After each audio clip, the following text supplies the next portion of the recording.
एटलांटिका में मरजान चांद का त्यौहार मनाया जा रहा है। किंग ट्राइटन अटलांटिस की दास्तान सुनाते हैं, ये एक शहर जो ज़मानों पहले गायब हो गया था। एरियल इस कहानी में खो जाती है। अचानक समंदर से एक चमकता हुआ टुकड़ा निकलता है जो शायद अटलांटिस का है। एरियल वो चमकता हुआ टुकड़ा अपने मख्फी मकाम पर ले जाकर इसका मुआयना करती है। क्वीन मरीना की कदीम किताबों से मालूम होता है कि यह लोमोरा के त्रिशूल का टुकड़ा है, जो कि अटलांटिस का एक अफसानवी हथियार है। एरियल फैसला करती है कि वो गुमशुदा शहर तलाश करेगी। किंग ट्राइटन उसे जाने से रोकते हैं क्योंकि यह सफर खतरनाक है। एरियल, फ्लानेडर और सीबी स्टैन खुफिया तौर पर रवाना होते हैं और एक पुरस्कार खाई में दाखिल होते हैं जिसे सरगोशियों का गिरदाब कहा जाता है। यहाँ मुहिमजुओं को फरेब में मुब्तला किया जाता है।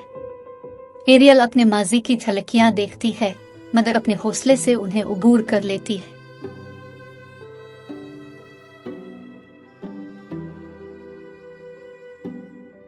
यहाँ वो इलोमिना से मुलाकात करते हैं, एक जगमगाती परी जो कभी अटलांटिस की मुहाफिज थी।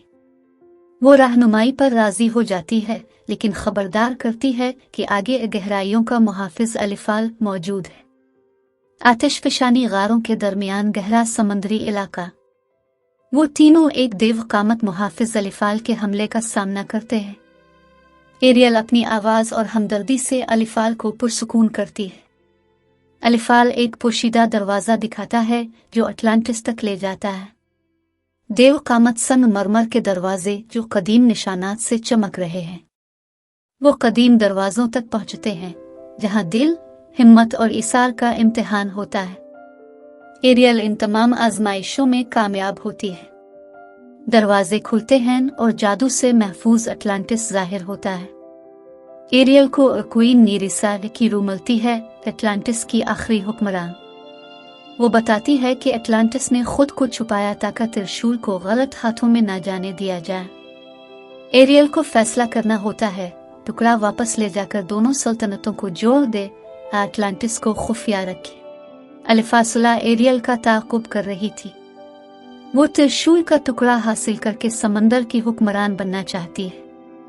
वो एक तबाहकुन तूफान पैदा करती है जो दोनों सल्तनतों को तबाह करने लगता है। एरियल अपनी आवाज और त्रिशूल के टुकड़े को मिलाकर लोमोरा का मुकम्मल त्रिशूल जगा देती है।